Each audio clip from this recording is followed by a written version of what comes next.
আজ আপনাদের জানাবো তেলের পাহাড়ে দাঁড়িয়ে থাকা এক অস্থির দেশের গল্প। ভাবুন তো, একটি দেশ যার বিশাল অংশ জুড়ে শুধু মরুভূমি, কিন্তু সেই মরুভূমির গভীরে লুকিয়ে আছে বিপুল পরিমাণ মূল্যবান তেল। একসময় এই তেলের কারণেই দেশটি আফ্রিকার অন্যতম সমৃদ্ধ রাষ্ট্রে পরিণত হয়েছিল। কিন্তু আজ ক্ষমতার দ্বন্দ্ব, সশস্ত্র গোষ্ঠী, রাজনৈতিক বিভাজন আর দীর্ঘ সংঘাতের কারণে সেই দেশটির ভবিষ্যৎ এখন অনিশ্চিত। দেশটির নাম লিবিয়া। উত্তরে নীল ভূমধ্যসাগর, দক্ষিণে পৃথিবীর অন্যতম বৃহৎ মরুভূমি সাহারা, আর মাঝখানে রয়েছে ইতিহাসের এক বিস্ময়কর গল্প, রাজতন্ত্রের পতন, এক তরুণ সেনা কর্মকর্তার ক্ষমতা দখল, 4 দশকের বেশি সময়ের শাসন, তারপর গণবিক্ষোভ, যুদ্ধ, বিদেশি সামরিক অভিযান এবং এক শাসকের নাটকীয় পতন। আজকের ভিডিওতে আমরা জানব লিবিয়া কিভাবে তেলের কারণে বদলে গেল, কিভাবে মুয়াম্মার গাদ্দাফি দেশটির ক্ষমতায় এলেন, কেন 2011 সালের ঘটনা পুরো লিবিয়াকে পাল্টে দিল, এবং এত প্রাকৃতিক সম্পদ থাকার পরও কেন আজও দেশটি পুরোপুরি স্থিতিশীল হতে পারেনি। চলুন শুরু করা যাক লিবিয়ার গল্প। অধ্যায় 1, মরুভূমি আর সমুদ্রের মাঝের দেশ। লিবিয়া উত্তর আফ্রিকায় অবস্থিত একটি বিশাল দেশ। দেশটির উত্তরে রয়েছে ভূমধ্যসাগর, আর দেশের অধিকাংশ অঞ্চল জুড়ে রয়েছে সাহারা মরুভূমি। লিবিয়ার আয়তন প্রায় 17,60,000 বর্গ কিলোমিটার। আয়তনে বিশাল হলেও দেশটির জনসংখ্যা তুলনামূলক কম, কারণ দেশের বড় একটি অংশ মানুষের বসবাসের জন্য উপযোগী নয়। অধিকাংশ মানুষ বসবাস করে উত্তরের উপকূলীয় এলাকাগুলোতে। দেশটির সবচেয়ে গুরুত্বপূর্ণ শহর হল রাজধানী ত্রিপোলি, আর পূর্বাঞ্চলের অন্যতম প্রধান শহর বেনগাজি। এই দুটি শহর শুধু অর্থনৈতিকভাবে গুরুত্বপূর্ণ নয়, লিবিয়ার আধুনিক রাজনৈতিক ইতিহাসও তাদের ভূমিকা অত্যন্ত গুরুত্বপূর্ণ। কিন্তু আজকের লিবিয়াকে বুঝতে হলে আমাদের ফিরে যেতে হবে স্বাধীনতার শুরুর সময়ে। অধ্যায় 2, স্বাধীনতা এবং তেলের আবিষ্কার। দ্বিতীয় বিশ্বযুদ্ধের পর লিবিয়া স্বাধীন রাষ্ট্র গঠনের পথে এগিয়ে যায়। অবশেষে 1951 সালে দেশটি স্বাধীনতা লাভ করে। নতুন রাষ্ট্রের নেতৃত্বে আসেন রাজা ইদ্রিস প্রথম, কিন্তু সেই সময়ের লিবিয়া আজকের মতো সম্পদশালী ছিল না। দেশটির অর্থনীতি ছিল দুর্বল, অবকাঠামোও ছিল সীমিত। তারপর কয়েক বছরের মধ্যেই এমন একটি ঘটনা ঘটল যা পুরো দেশের ভাগ্য বদলে দিল।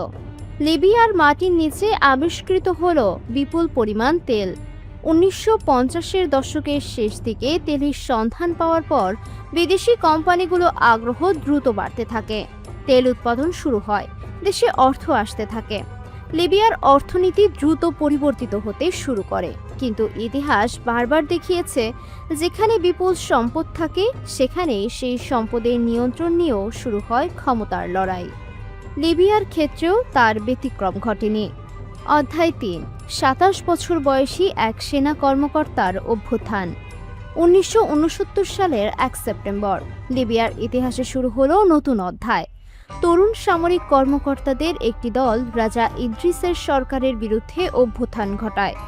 এই দলের সবচেয়ে গুরুত্বপূর্ণ নেতা ছিলেন মুয়াম্মার গাদ্দাফি। তখন তার বয়স মাত্র 27 বছর।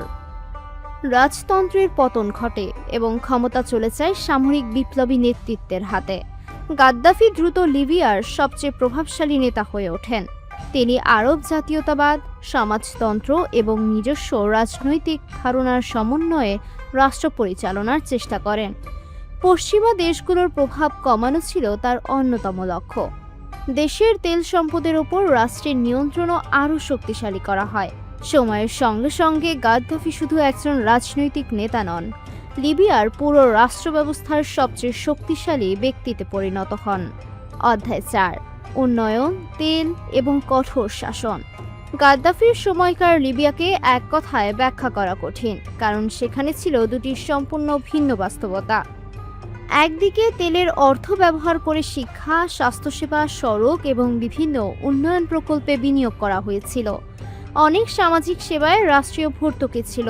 দেশটির জীবনযাত্রার মান আফ্রিকার অনেক দেশের তুলনায় উন্নত হয়েছিল, কিন্তু অন্যদিকে রাজনৈতিক বিরোধিতা সহজ ছিল না।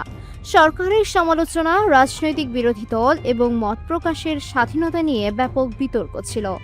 রাষ্ট্রের গুরুত্বপূর্ণ ক্ষমতা ধীরে ধীরে একটি কেন্দ্রের চারপাশে জমা হতে থাকে, আর সেই কেন্দ্র ছিল মুয়াম্মার গাদ্দাফি। তাই তার শাসনামল নিয়ে মানুষের মূল্যায়নও ভিন্ন। কেউ তাকে উন্নয়নের নেতা হিসেবে দেখেন, আবার কেউ তাকে কঠোর শাসক হিসেবে বিবেচনা করেন। সত্য হলো, গাদ্দাফির লিবিয়ার উন্নয়ন এবং রাজনৈতিক নিয়ন্ত্রণ দুটি বিষয়ই একই সঙ্গে ছিল। অধ্যায় 5, আমেরিকার সঙ্গে সংঘাত। গাদ্দাফির সঙ্গে পশ্চিমা বিশ্বের সম্পর্ক সবসময় সহজ ছিল না।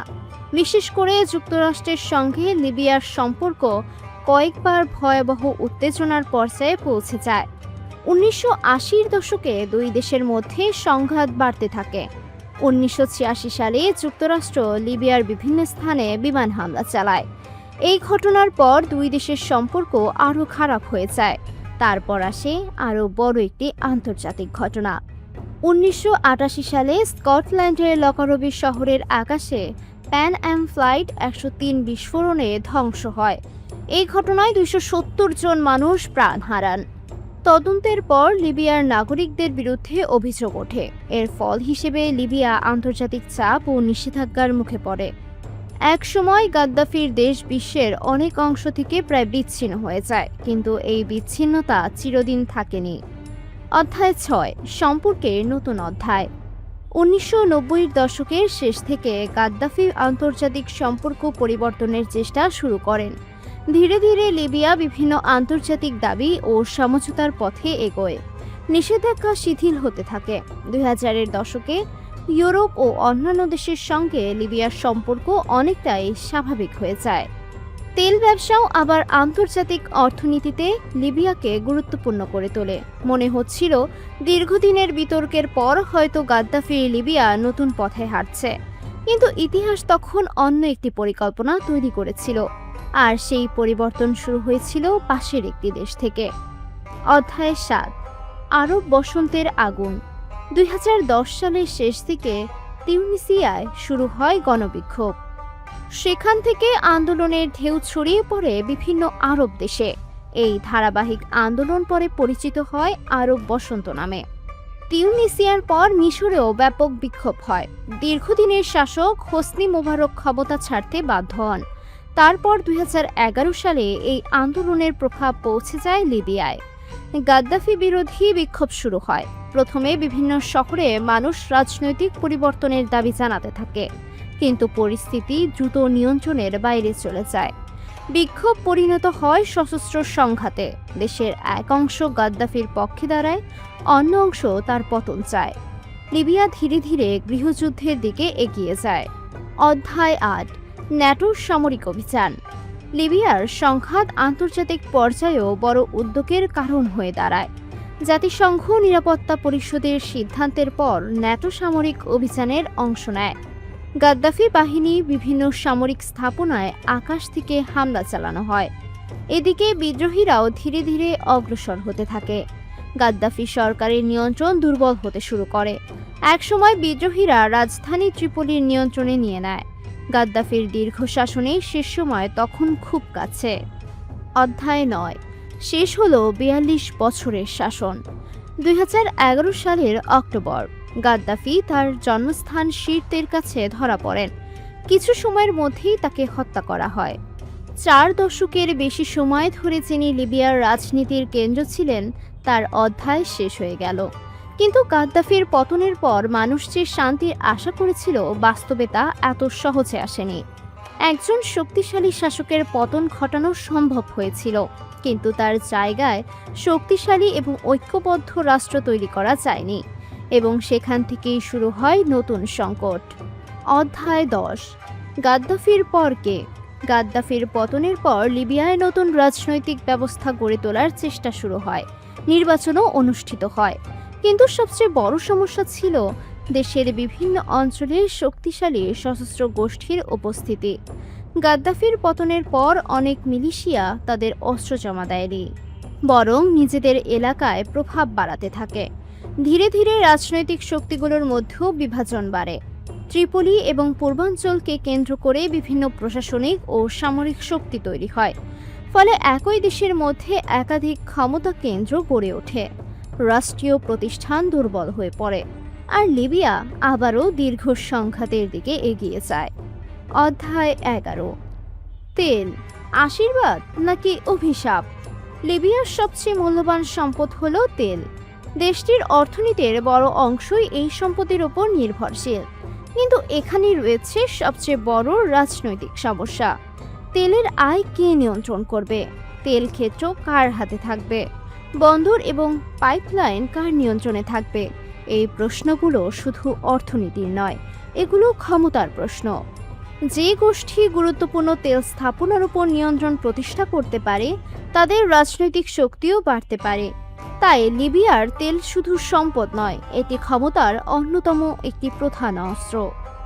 এবং এই সম্পদের নিয়ন্ত্রণ নিয়েও বহুবার সংঘাত তৈরি হয়েছে। অধ্যায় 12। সবচেয়ে বেশি ক্ষতিগ্রস্ত সাধারণ মানুষ।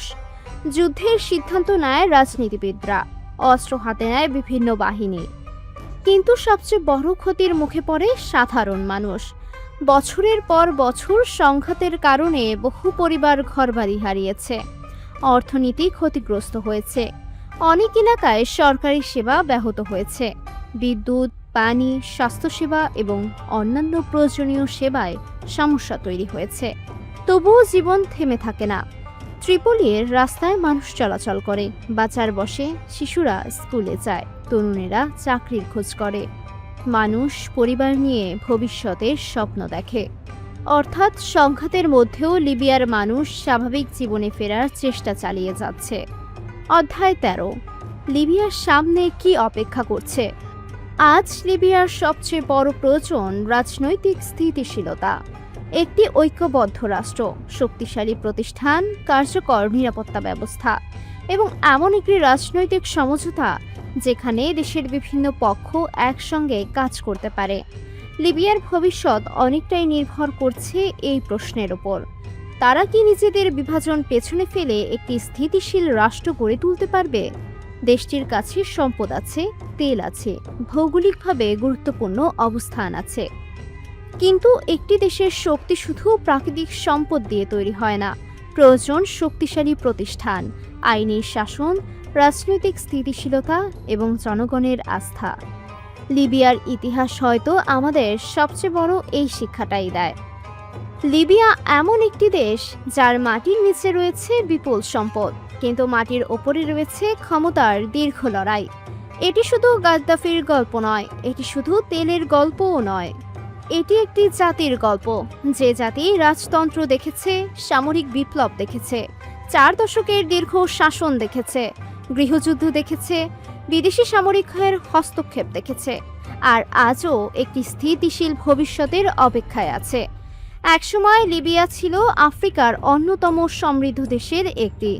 আজও দেশটির কাছে বিপুল সম্ভাবনা রয়েছে, কিন্তু সেই সম্ভাবনাকে বাস্তবে পরিণত করতে হলে প্রয়োজন শান্তি, প্রয়োজন ঐক্য, আর প্রয়োজন এমন একটি রাষ্ট্র ব্যবস্থা যেখানে দেশের সম্পদ কয়েকজনের ক্ষমতার জন্য নয়, বরং পুরো জনগণের ভবিষ্যৎ গড়ার জন্য ব্যবহার হবে।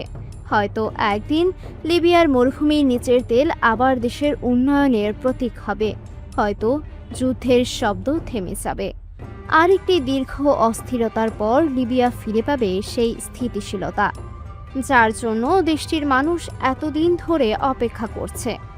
কারণ লিবিয়ার গল্প এখনো শেষ হয়নি, এটি এখনো লেখা হচ্ছে, প্রতিদিন, প্রতিটি শহরে, প্রতিটি পরিবারের জীবনে। লিবিয়া তেলের সম্পদ, ক্ষমতার লড়াই এবং শান্তির অপেক্ষায় একটি দেশ।